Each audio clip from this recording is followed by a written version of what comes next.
আসসালামু আলাইকুম।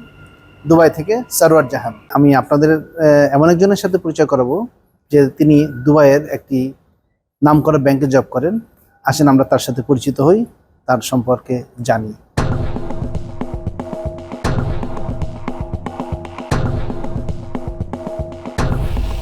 জি, আসসালামু আলাইকুম। আমি মোহাম্মদ এনামুল হক ভুইয়া। আমি বাংলাদেশ থেকে আগত। আমি এখানে একটা ব্যাংকে জব করতেছি as a relationship officer in commercial bank of Dubai, যেটা দুবাইয়ের মধ্যে আছে। অলমোস্ট 2.5 বছর হয়ে গেছে আমি এই ব্যাংকে জব করতেছি। তো এর মধ্যে খুব ভালোই গেছে, এখনো আছি এই সেক্টরই। আর আমাদের বাংলাদেশি হিসাবে বলা যেতে পারে যে সব কিছুই ঠিক আছে। আর অলমোস্ট যা দেখতেছি আমরা এখানে বাঙালিরা অনেক ভালোই আছি।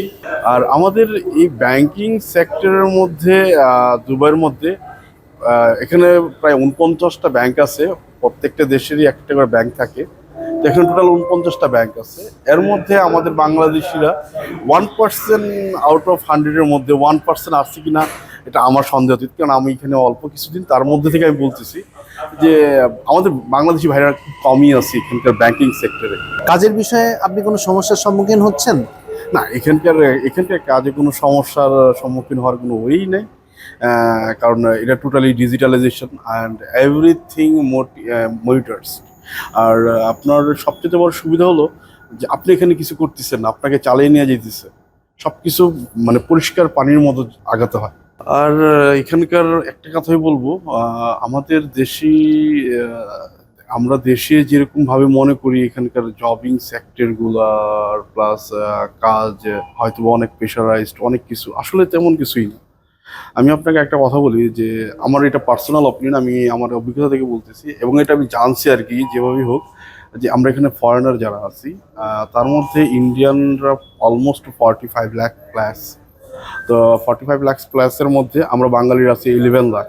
তো 11 লাখের মধ্যে most of them 50,000 plus employer working in a very good company, and opposite in our competition for 20 lakhs or at least 10 lakhs plus competitor in India.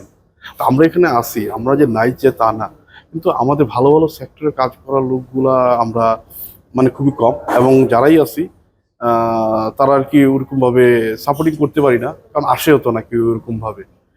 আর আমরা বাঙালিরা ওই যে দেশে গ্রাজুয়েশন কমপ্লিট করে দেশে আসি, আটকে আসি, 20,000 25,000 30,000 টাকা স্যালারিতে স্ট্রাগল করতেছি। এটা থেকে আমার মনে হয় যদি আপনারা যদি মনে করেন যে ইউরোপ আমেরিকা এটাই এখানে গেলেই লাইফ সাকসেস, মিডল ইস্টে আসলে হবে না, এটা একদম ভুল কথা। আপনার গ্র্যাজুয়েশন ঠিক মতো আপনি ভালো ভালো জায়গা থেকে গ্র্যাজুয়েশন কমপ্লিট করছেন বা নর্মাল একটা ইউনিভার্সিটি থেকেও করছেন, সেটা ভিত্তি না। ভিত্তি হলো আপনার ভিতরে আইকিউ কিরকম আছে, আপনার নলেজ কিরকম আছে, আপনি কিরকম, আপনার কোন বিষয়ের উপর দক্ষতা আছে। এখানে আপনার যেরকম ধরুন medical sector, engineering sector, banking sector and then আরও আদার্স যা আছে, এখানে টোটাল 49,000 কোম্পানি আছে। তার মধ্যে থেকে government company 26,000 company, listed company আছে, যেগুলোতে মনে করেন অলমোস্ট মিনিমাম স্যালারি থাকে 5,000 দিরহাম, যা বাংলা টাকায় 1.5 লাখ টাকার উপরে আসে। তো এইসব কোম্পানিগুলোতে সব কিন্তু এখানকার লোকাল না, এখানে 2/3 বেশি লোকই হলো ফরেনার। ইন্ডিয়ানরা কাজ করতেছে, বাংলাদেশিরাও কাজ করতেছে, নেপালি করতেছে, ইরানি, all country people working in this company. So এখানে ঘাবড়ানোর কিছু নেই। আর আমরা বাঙালিরা চিন্তা করি কি, বা বাংলাদেশের মেন্টালের মধ্যে এটা ঢুকে গেছে যে আসতেছি বিদেশে মানে হয়তো বা লেবার স্টেপে কাজ করার জন্য। আসলে তা না, কিন্তু আমরা এখন অনেক ডেভেলপ হয়ে গেছি, আমাদের নিজেদেরকে আরো ডেভেলপ করা উচিত। আচ্ছা, যদি শিক্ষিত ছেলেরা যদি এদেশে আসে তাহলে কেমন করবে আপনার ধারণা? অবশ্যই ভালো করবে, অবশ্যই ভালো করবে। কারণ আসলে কি ভাই দেখেন, আমরা ওই যে বললাম না, আমরা খুব ভয় পাই যে বিদেশে। আর আমার একটাই কথা থাকবে, যারাই আসেন গ্র্যাজুয়েশন কমপ্লিট করার লোক যারাই আসবেন, আপনারা অবশ্যই অবশ্যই নলেজটা নিয়ে আসবেন। আপনার যেই কাজটা জানেন বা জানতে পারেন সেই কাজটা ভালোভাবে যেন আপনার আয়ত্ত করে নিয়ে আসতে পারেন। আর এখনকার বর্তমান যে বলা হয় যে আপনার ভিসা বন্ধ, সব কিছু বন্ধ বাংলাদেশিদের, হ্যাঁ আসলে বন্ধ। ভিসা বন্ধ হয়ে গেছে, জাস্ট লেবারদের জন্য বন্ধ হয়েছে। এটা আমাদের কিছু বাঙালি ভাইদের জন্য, যারা কিছু মুনাফার জন্য আমাদের বাঙালি ভাইদেরকে বিপদের সম্মুখীন করাইছে। তো তারাই তাদের জন্য আমাদের এই সেক্টরটা অফ হয়ে গেছে আপাতত। কিন্তু but cat B, that means আপনার যারা গ্র্যাজুয়েশন কমপ্লিট করা, তাদের জন্য জব সেক্টর এখনও ওপেন করা। তারা যদি আসেও, তারা এখানে জব করতে পারবে। আর ক্যাট বি, দ্যাট মিনস আপনার এখানকার মিনিমাম স্যালারি বাংলাদেশের টাকা 1.5 থেকে 2 লাখ টাকা।